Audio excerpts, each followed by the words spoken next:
el Moncada es un fracaso, el asalto fracasa, ¿verdad? Y se traduce por la muerte de muchos compañeros de usted, la tortura, la cárcel para usted. ¿Usted sacó, por ejemplo, la conclusión de que en definitiva la vía de las armas era una vía imposible? El Moncada pudo ser tomado. Pudo ser tomado. Sí. Y si tomamos el Moncada, derrocamos a Batista sin discusión de ninguna manera.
A pesar del fracaso del Moncada, usted no excluye la vía de las armas. Pero eso es más tarde, no debemos ponernos a hablar.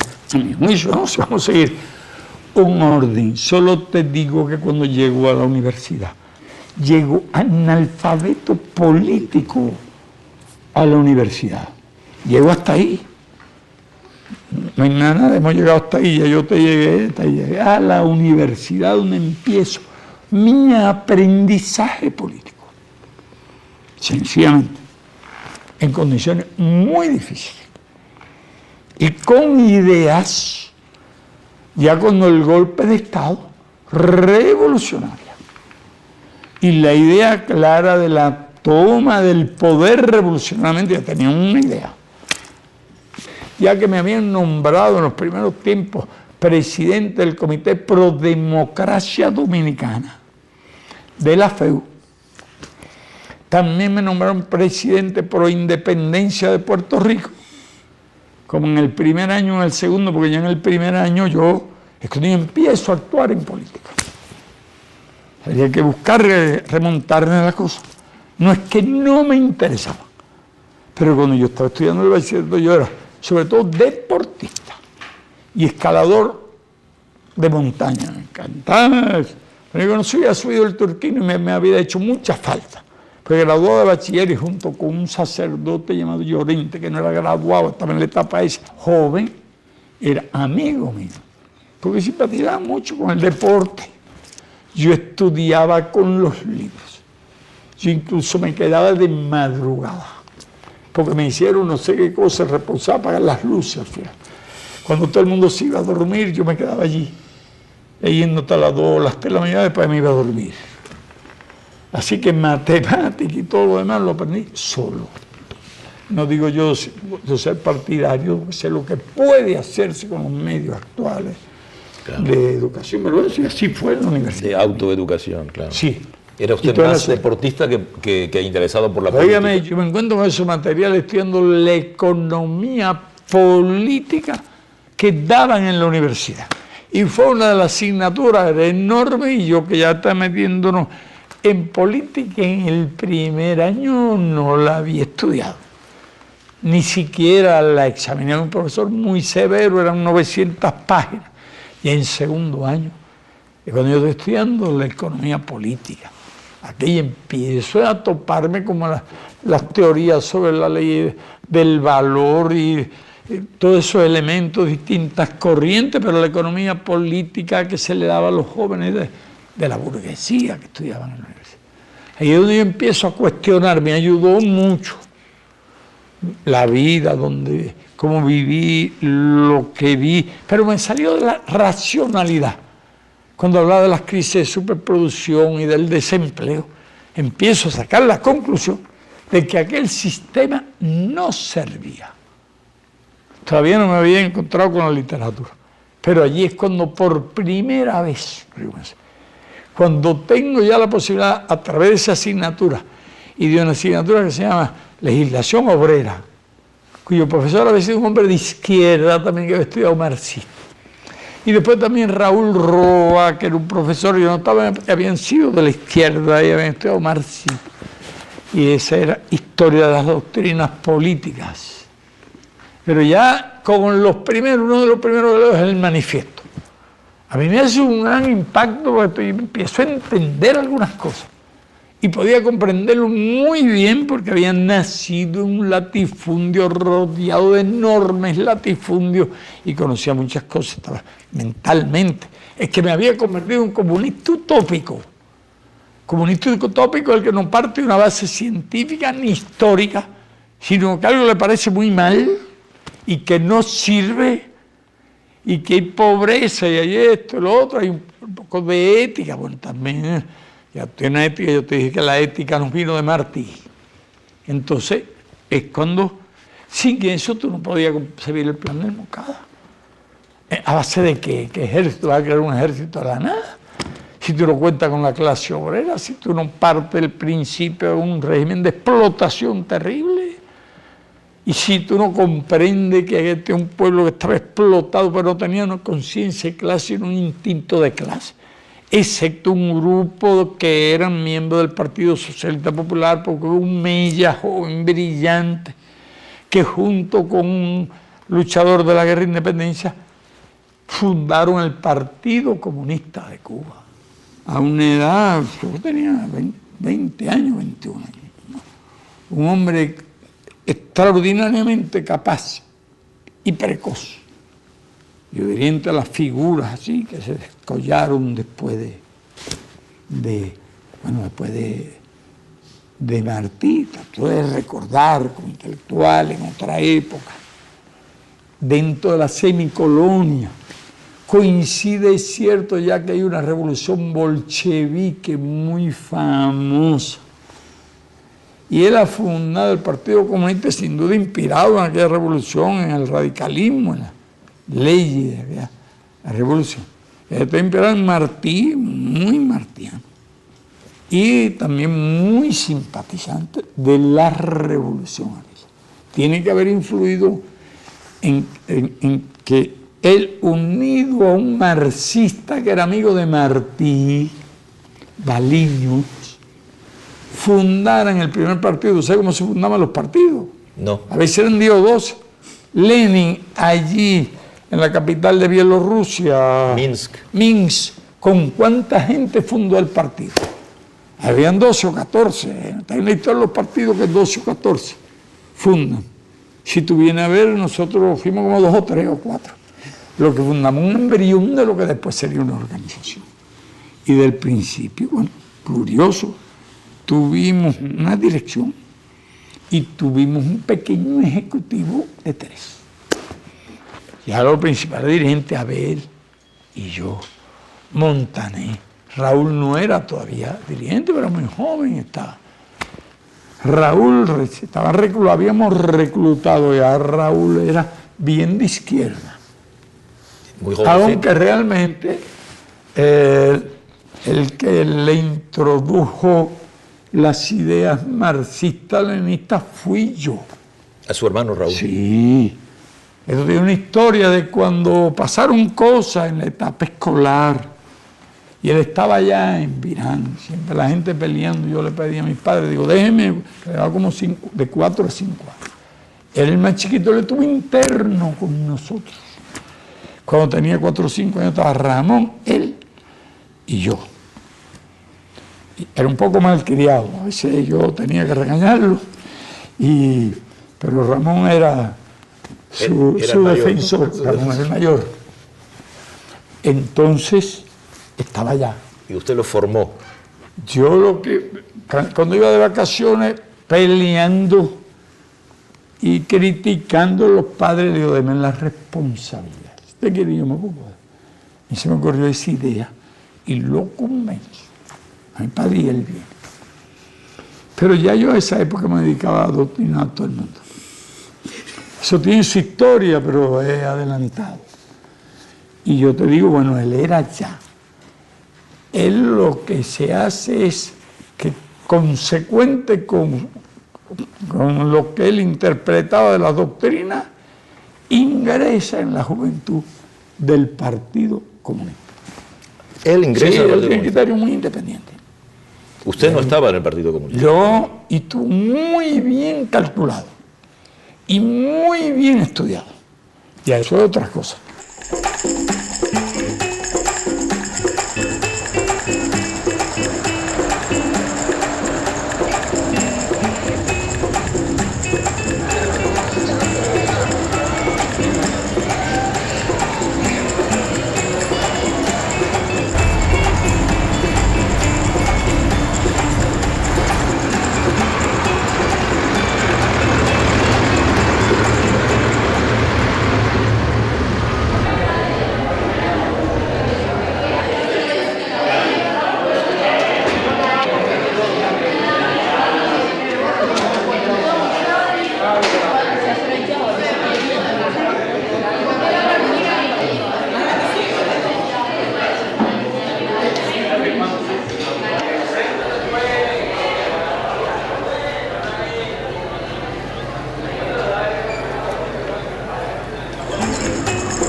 Yo me asombraba de la rapidez con que, usando una argumentación adecuada y un número de ejemplos, tú persuades a alguien de que esa sociedad no existe y que hay que cambiarla. Lo que había mucha gente estaba contra el robo, la malversación, el desempleo, la explotación, pero creía que eso se debía a los malos políticos. No podían identificar el sistema que ocasionaba todo eso. Y yo tenía la convicción que si traían del cielo un arcángel, el más experto, y lo ponía a gobernar la República de Cuba, y traía la honradez administrativa, entonces se podían inscribir un poco más de escuela, no se robaban el dinero de la salud pública, pero el desempleo, la pobreza, la falta de tierra, todas las calamidades aquellas, el arcángel no podía resolverlo. Porque si tú aquel latifundio, aquel enorme latifundio, aquel sistema de producción no admitía ponerle fin a nada de aquello. Ya todo lo demás que hubiera honradez, pero en honradez no servía mi convicción, el sistema había que cambiarlo. Frente al golpe traicionero aquel, se acabó toda fórmula de la Constitución, mientras tanto yo estaba haciendo vías legales, pero que me conducían a partir de mis concepciones a la idea de la toma revolucionaria del poder. Clarísimas las ideas las tenía. ¿Te das cuenta? En un ejército, ya te dije, nosotros entrenamos 1.200 jóvenes. Yo hablé con cada uno de ellos. Trabajaba con bastante asiduidad y muchas horas. 50.000 kilómetros caminé en el carro que se fundió unos días antes del Moncada en Chevrolet Base, que tenía el número 5315. Entonces fue mejor cuidando. Qué memoria, comandante. Y entonces, ya te digo, cuando hablo de ejército, nosotros habíamos hecho un pequeño ejército. En unos meses habíamos reclutado 1.200 hombres. Es que hablar de ejército, que derrotar los otros ejércitos, es nuestra idea cuando fuimos. Y cuando decidimos atacar el Moncada, cuando nos convencimos que nadie lo haría, ni habría lucha contra Batista, y que un montón de grupos que habían no estaban preparados ni organizados, y había mucha gente que militaba en distintos grupos. No fue la ambición. El profesor universitario fue el último en hablar conmigo porque quería atacar Colombia. Colombia era el campo militar de La El Habana. campo donde nació Batista, el Estado Mayor de todo. Y yo le digo, mire, si yo tengo gente que apoya, usted quiere atacar Colombia, tomarla, porque le van a franquear el camino. No hable con una sola organización, no, que nosotros tenemos los hombres suficientes. Figúrate, nadie hizo todo lo contrario, como con 30 organizaciones, a los pocos días, toda La Habana sabía lo que aquel profesor, un hombre bueno, decente, que daba algunas clases de esas que los militares reciben allí mismo, incluso el ejército. Cuando yo advertí, porque sospechaba el indicio que tenía de un golpe de Estado de Batista, mandaron a esto a explicar y volvieron, le dijeron a la división del Partido Ortodoxo que no, que todo estaba muy tranquilo. Yo había pedido la hora de radio, aunque yo tenía una pequeña hora de radio, pero local. Tenía el acceso al periódico de más circulación, te mostré allí algunos, pero aquel había sido un tiempo batistiano. Una denuncia contra Batista no la ponía ahí. Esa había que hacerla por la hora de radio de Chivas, que heredó a alguien que se hace muy popular, había tenido cierto conocimiento en la juventud de marxismo, en que daban noticias, terminaba con un editorial y defendía todas las huelgas y todas las causas de los obreros de tal y más cual. Y se convierte en un monstruo, con 2 veces al día. Todo el mundo además lo iba a ver, el sindicato y el otro. No quiero hablar mal de él, pero bueno, él no era Chivas. Él incluso no hacía lo que hacía Chivas, que sistemáticamente atacaba a Batista y hablaba de la ley de fuga y del Palma Christi. Palma Christi, un aceite como de motor o de resina, que era uno de los métodos con que torturaban a la gente. Y la ley de fuga es matar a la gente porque se trató de escapar. Y él estaba arriba, como vieron los otros una vez. Y hasta yo me di cuenta de que iban a dar el golpe de Estado. Hasta pudo evitarse. Y puedo contarte algún episodio cuando muere aquel líder. Y se reúne 500,000, lo que yo hice durante toda la noche. Y yo no era un líder nacional.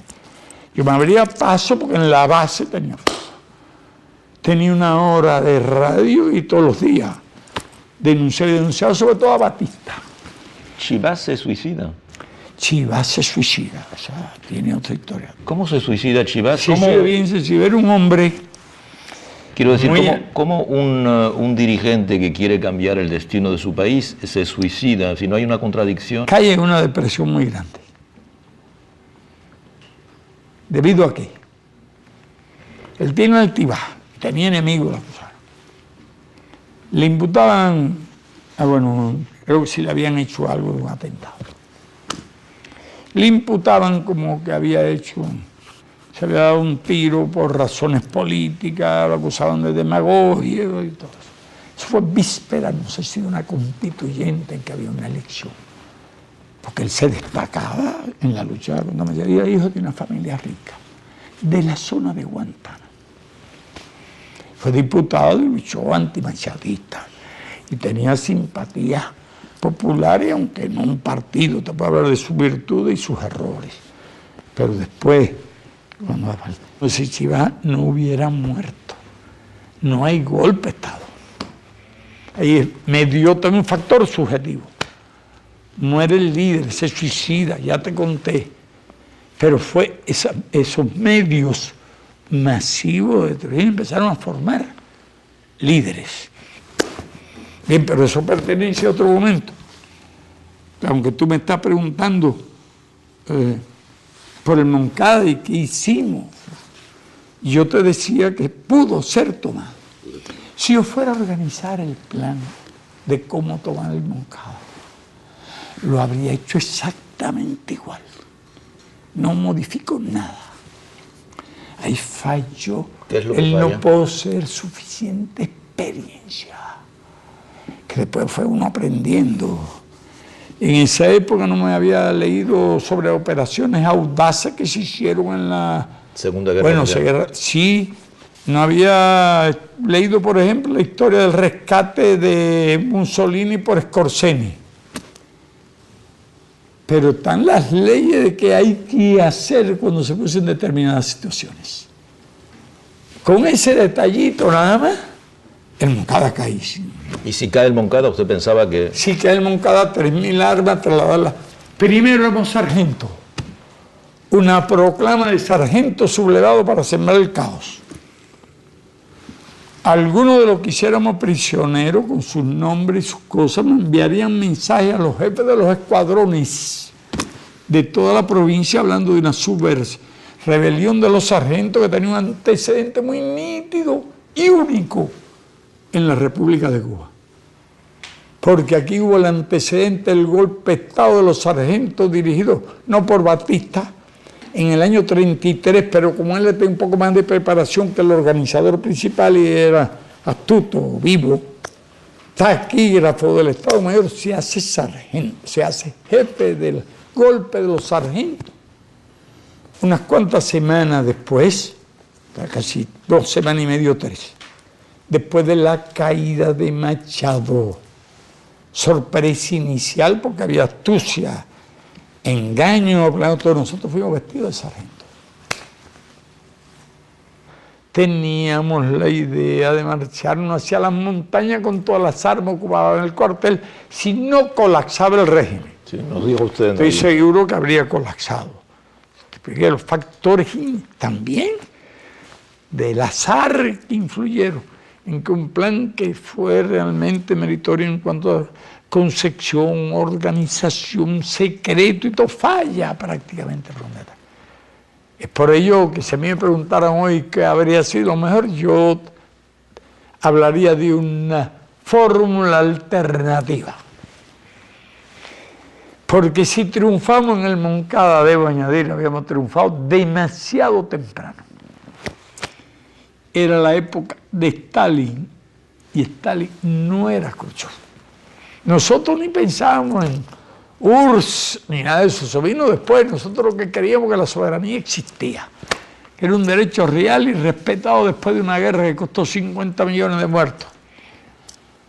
Bueno, sí, queríamos eso. Y queríamos que se respetaría nuestro derecho. Era una revolución que no era todavía socialista, pero era la antesala de una revolución socialista. Para entenderlo hay que leer la defensa. El folleto conocido por la historia me absolverá, y están los elementos de la antesala de un régimen socialista que no tenían que venir después, inmediato, ni mucho menos. Pero ya eran nuestras ideas. Pero si no hubiéramos estado inspirados en Martí, en primer lugar, en Marx y en Lenin, no habríamos podido ni siquiera concebir el plan de atacar el Moncada. Pues tú no puedes con un grupo de hombres que no han pasado por ninguna academia y no tienen ningún suelo oficial de academia para hacer una guerra contra un ejército bien organizado, bien armado, instruido, con una mentalidad, un machismo tremendo, y además eran batistianos, porque Batista había sido gobierno y dio muchos privilegios, no se podía concebir. Yo puedo resumir de esto en los días atrás, antes de proseguir lo siguiente. De Martí recibimos la ética, recibimos el concepto de lo que es la sociedad humana. De lo contrario, alguien que no lo haya leído y no se lo hayan explicado, es como si lo situaran en medio de un bosque, de noche, sin saber dónde está el norte, el sur, el este o el oeste. Si tú no tienes una idea de lo que es la sociedad y cómo está constituida. Yo te conté también que influyó mucho el hecho que naciera en el campo y que fuera hijo de terrateniente y no nieto, hijo de un... Y viví, yo conocía cuando leo aquello, porque había visto con mis ojos cómo era la vida en aquellos latifundios. Y el de mi padre era el más humano de todo, y no porque era mi padre, él estaba allí, él hablaba con la gente, lo veía sufrir cuando llegaban a pedirle algo. Un trabajo que no hiciera mucha... lo daba. Y por eso allí las condiciones eran más humanas, pero yo vi todo eso, no me lo tenía... Que todo eso ayudó mucho. Yo te conté que pasé hambre, te conté muchas cosas, lo que sufrí. Ahora me resultó muy fácil, pero que fueron las 3 cosas esenciales que recibí. De Martí, inspiración, pero hablando ya de cosas, la ética. Cuando él dijo aquella frase, la primera, toda la gloria del mundo, cabe en un grano de maíz. Cuando le conté eso a Tomás Borges, el libro le puso ese título. Es una de las cosas que me parece tan bello aquello, cuando uno ve la vanidad, las ambiciones. Pero la ética, como cosa esencial, hay patriotismo, hay historia, hay tradiciones, te conté algo de eso. De Marx, la idea de qué es la sociedad y de la historia del desarrollo de la sociedad humana. Tú no puedes ninguna fórmula encajarla de manera que te interprete con toda precisión los acontecimientos históricos, son las tendencias, la evolución de una humanidad que no ha terminado de evolucionar, que tú lo sabes muy bien, pero muy bien, que a ti, mucha gente en el mundo les preocupa doctrinas y teorías hoy en boga que aterrorizarían a un hombre en la época del colonialismo, aterrorizarían a Martí, cuando Cuba era colonia de España, que aterrorizarían a la humanidad hace 20 años. Muchas cosas importantes a las cuales se tienen conciencia y otras que se están viendo. De modo que Lenin, la historia humana, eso te lo podría contar si te interesa. Ahora te digo que nosotros, yo mi misión era tomar el cuartel y aquello era fácil, si donde quiera que mandamos la gente tomó todo. Por sorpresa, una sorpresa total. Y hay un incidente que es el de una posta cosaca. El día que habíamos escogido era el día importante, el día de carnaval. Estaba todo el mundo distraído. Y era el 26 de julio, no sé si era domingo, y nos calculamos con algo. Con motivo de tanta gente, pusieron una posta cosaca que iba desde el lugar de donde estaba la entrada hacia la avenida por donde nosotros doblábamos y volvía. 3 o 4 horas invertiríamos en despistar. Inmediatamente después empezaríamos a identificar a los que habían tomado cabo. Mientras tanto, todas las armas habrían sido distribuidas en la ciudad para evitar el ataque de la aviación que se produciría. Y yo sí que no le iba a importar si había soldado o no. Atacamos 2 cuarteles, el de Bayamo como una avanzada para combatir el contraataque. Pensábamos volar el puente del Cauto, porque los refuerzos ya podrían venir de Holguín, del resto del país. Por aire no tenían fuerza. Y el otro era ferrocarril, que era mucho más fácil defender el ferrocarril. Tú descarrilas, arranca unos cuantos, fácil que volar un puente. Y nosotros empleamos 40 hombres en tomar el cuartel de Bayamo, con el propósito de defendernos de la ruta de la carretera central a más de 200 kilómetros por la carretera central. El contraataque por tierra. El del aire era abandonando el cuartel y repartiendo todos las armas en distintos lugares de la ciudad, porque partíamos de su tradición luchadora, independentista. La ciudad, incluso cuyo regimiento no acató el golpe de Estado del 10 de marzo. Claro, al terminar acatando, pero el pueblo se movilizó hacia allí. Y un odio a ese 10 de marzo tremendo. Pero fíjate, nosotros teníamos el ataque. Hay que ver cuándo decidimos actuar por nuestra cuenta, que no fue inmediatamente después del 10 de marzo. Eso te lo podría contar si te interesa. Ahora te digo, yo tenía 120 hombres. Un grupo de muchachos que eran muy exaltados, muy guapos, que eran de la universidad. No de la organización principal de la universidad, sino una especie de combatiente por la libre, pero muy exaltados, que se querían comer el mundo. Y cuando en la madrugada allí saben cuál es el plan y todo, y distribuimos uniforme, arma y todo, aquellos se arrepienten. Entonces yo le digo, bien, quédense atrás y vayan detrás de los, al final de la caravana, y sigamos, lo vamos a obligar a ir. Pero aquellos se habían metido el carro aquel por el medio, delante de otros carros, y me lleva algunos carros detrás de ellos, que después se dieron cuenta, gracias a eso, pero me salvo yo. Pero yo me llevo, no me acuerdo cuántos, 14 yo me llevo. Yo en aquella operación tenía 120, menos aquellos, en cada carro íbamos por lo menos 7. Multipliqué 10, ellos llevaban más o menos con aquel que se quedó, con otro carro que se descompone y nos detuvimos. Por el carro que se descompone yo tengo 2 menos. Pero sigo, yo voy para adelante, el primer carro que va a tomar la posta, yo voy en el segundo. Distancia de 100 por la carretera aquella que yo me noto. Y era amaneciendo. Y nosotros pensando en la sorpresa total. Antes de la hora en que tenía que levantarse los guardias. Y a nosotros mismos de día hubo que atravesar un puente estrechito, ya entrando en la ciudad, seguir una avenida. Dobla aquel, dobla yo, doblan otros. Porque la tarea era, se lo tomamos el Estado Mayor, donde yo me detuviera, se detienen los demás carros y toman las barracas. Estaban durmiendo. Yo tomo mi Estado Mayor, desde allí aquellos toman y orden a todo el mundo para el patio. El patio quedaba dominado por el edificio donde estaba Abel y por los que tomaron la audiencia desde ahí arriba. Nosotros iban a estar en calzoncillo, por lo menos, no se habían tenido tiempo de vestirse.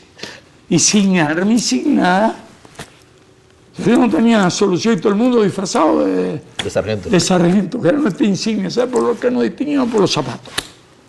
Porque todos teníamos zapaticos por debajo. Y todo, bueno, gorra y todo.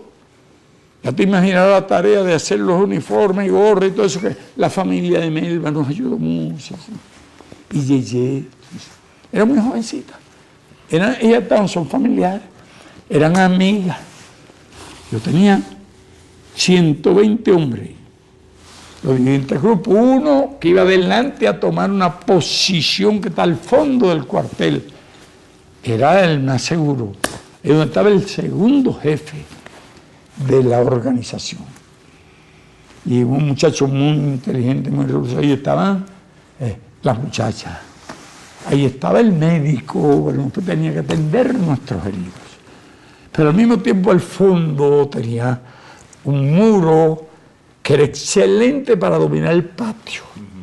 Las barracas todas terminaban en un patio. Por lo menos 20, no me recuerdo ahora el número exacto, de los que envié, pero era fuerte el grupo. Y yo tan seguro porque yo precisamente mandó a Abel, porque yo tengo que tomar el Estado Mayor, y era el que más riesgo iba a correr a tomar Abel Santa María, ¿verdad? Abel allá al fondo, sin peligro. Los que van allí a la audiencia no tenían grandes problemas. Problemas, yo consciente, lógico. Entonces mandó a Abel para allá. Raúl, recién reclutado, lo mandó a una misión ya de determinada importancia. Cuando hay 2 hombres con ametralladora que están de espalda y están a punto de disparar ahí porque ven algo raro. Y el segundo carro, que era el mío, que tenía que pasar. Me ocurre una doble intención. Una justificada. Evitar que le tiraran los que estaban como a 60 metros. Porque él iba como unos 100 metros, tiempo para bajarse, desarmar, y cumplieron su misión. Y yo me voy con los demás, con los jefes Montané, Ramirito, jefe del grupo Artemisa, con el resto de la gente. Esos carros salieron primero. El mío es el tercero.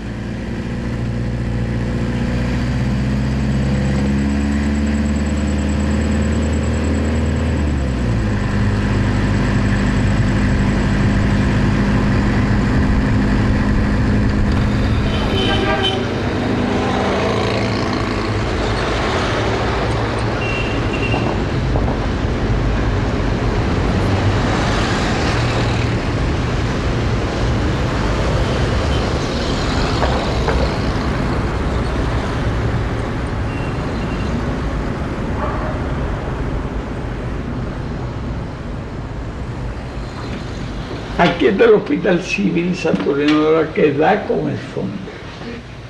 Abel lo envió para acá, que el segundo jefe, en lugar de menos peligro.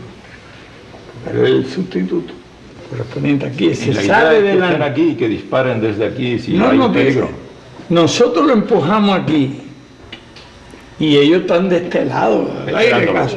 De este lado aquí dominan todo esto porque es más alto. El Palacio de Justicia que está aquí domina Este patio también. Y Raúl dominaba el patio desde acá. Sale una tropa que usted lo ataque por aquí y lo eche para acá. Y claro, aquí los tenía usted por Y aquí. que aquí, por acá y por acá están dominados. Dominados. Esto tenían que tomar la posta. No está la desgracia en la posta cosaca que no se contaba con ella. Pero parece que los carnavales originaron la posta cosaca. Y cuando yo aquí tengo es por aquí más o menos. Por aquí, yo me acuerdo aquí porque y uno hace un disparo, porque hace un disparo, no es la disciplina de una tropa, dice, de 7 meses de entrenamiento, no. Es un disparo. Todo el mundo que va detrás aquí de mi carro se baja a cumplir la instrucción que tenían que cumplir aquí. Porque ellos se creían que esto era el Moncada. Sí, al bajarme, ahí es donde está el error. Pensaron que habían llegado ya los... Ya van a tomar y toman esto a esta velocidad, como lo habrían tomado aquí. No todo, serían 2 o 3 carros. Había todavía algunos, pero me bajo yo, lo saco, lo mando a montar y organizo casi la caravana porque a pesar de todo la posta estaba tomada. Pero ya todos están disparando ahí. Bueno, ya todo esto están vistiéndose, buscando armas, que sí lo están haciendo, y solo las postas están tirando la gente a nuestra hora. Entonces, estos han ya tomado las postas, han limpiado la cadena, el grupo el que se va Renato ahí, el grupo entra en uno de estos puntos, penetra ya, eso. Aquí se produce el incidente de los soldados.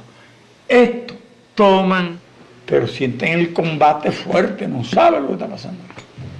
Todos los soldados, todo el mundo empezó a tirar tiro y todo el mundo. El tiroteo parecía una batalla de Verdún, eso. Entonces, estos toman y dominan para acá, porque sienten, esto es tan igual, están sintiendo un descomunal tiroteo. Haber conocía bien el plan. Bueno, el que estaba aquí de jefe conocía bien el plan. Entonces, ellos tenían que calcular que aquí pasó algo. Y el problema es que el combate que tiene que darse dentro del cuartel se produce fuera del cuartel. Ustedes y él sale, no, nosotros no habíamos previsto aquello. No había previsto. No, que demonios vamos a prever. No, pero había previsto. ¿Cómo se puede prever? Si una operación a retirada. Comandante, si algo fracasaba, ¿habían previsto una solución de retirada? No estaba previsto. En un tipo de operación como lo estoy describiendo. Si se había cumplido casi lo esencial, uno se lamenta mucho de no saber lo que habría pasado. Pero yo no tengo la menor duda de que toca imprisionerlo completo. Y en cuestión de minutos. Así, como le digo, porque la confusión es terrible, los uniformes contribuyeron a terrible confusión. Nadie sabía quién era quién. Nadie sabía, los únicos que sabíamos éramos nosotros, con todos los planes. Ese es el plan de... Yo entro en este edificio En el hospital a sacar a esta gente a decirle... Saco a toda esta gente que no había llegado, todavía están más o menos en la parte de abajo. ¿Pero usted llega a disparar, comandante? Sí, contra este que tiraba. Que no tiraba. Intentaba ocupar la ametralladora. ¿Usted le impedía tirar? Sí, él subía ya con la ametralladora y yo ¡pa! Y yo ¡pam! ¡pa! Entonces luego otra vez, pocos segundos, otra vez el hombre a coger la ametralladora y yo ¡pa! Como 3 disparos, por lo menos como 3 veces le intentó tomar la ametralladora. Y yo no sé, parece que se arrepintió y no la tomó porque pasó todo esto que yo estoy contando. Porque cuando yo estoy tirando el hombre en la ametralladora, están estos carros retirándose, ya la gente está retirándose. Entonces, claro, esta era la posición que tenía más riesgo, lógicamente. Y entonces, bueno, el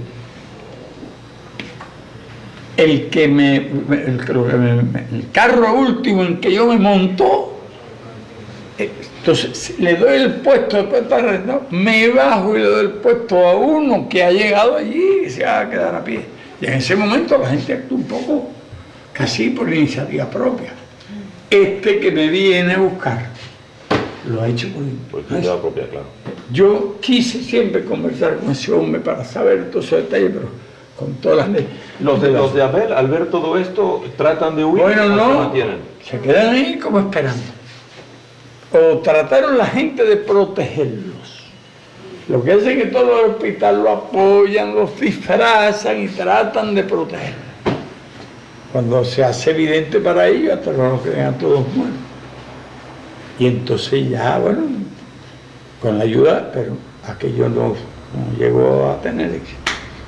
Y los pudieron capturar. Los de aquí sí, se percatan más, y el jefe va con su patrullita, que es lo que tomaron esto, la cual estaba Raúl. Y entonces, cuando ahí hay un sargento ahí, varios que entran y los conmina a rendirse y entregan las armas. El jefe que va aquí entrega las armas y Raúl, todo el mundo entrega las armas. Creyendo que Raúl salva a esta gente y se salva él. Rápido, con mucha velocidad. Él ve que el sargento aquel anda con una pistola, todo temblando. Y entonces sí, le arranca la pistola ¡pam! Y hace prisionero. A lo que lo tenían prisionero a ellos. Y entonces pues se retiran. Estaban prisioneros y han capturado a los que tienen prisioneros. De lo contrario, toman para acá, le había pasado lo que a todos los demás.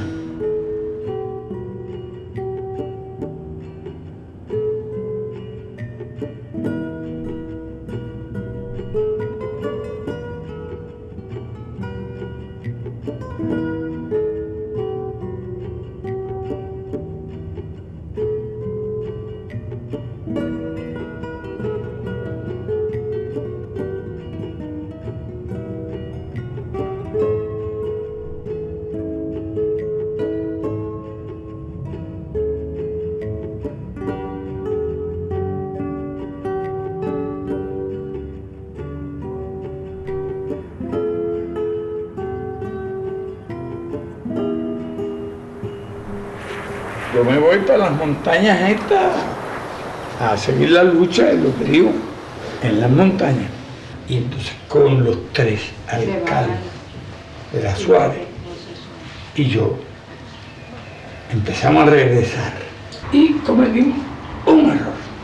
En vez de hacer lo que habíamos hecho siempre, debajo de un bosque, había una casa, un bar en tierra, una casita chiquitica, donde ellos guardan ahí palmichos, cosas de esas. Y nosotros ya un montón de días pasando frío, decidimos dormir en el bar en tierra. Gran error. Cuando yo siento banco, paso de un caballo.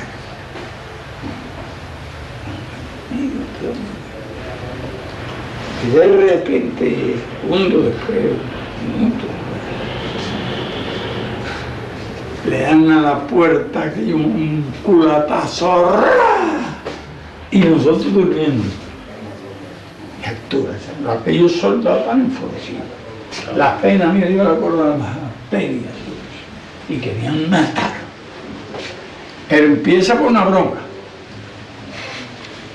Enseguida nos amarran.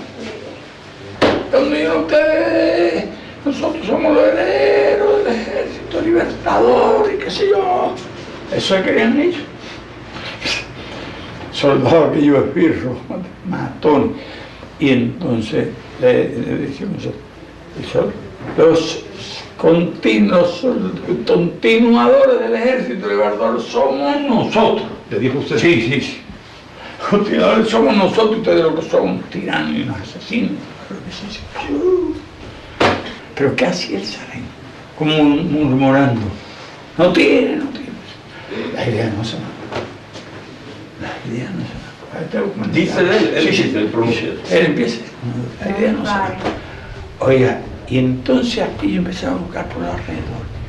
Y la desgracia de que encuentran las armas de los indios. Ay, ese fue un momento crítico, el escándalo, las armas.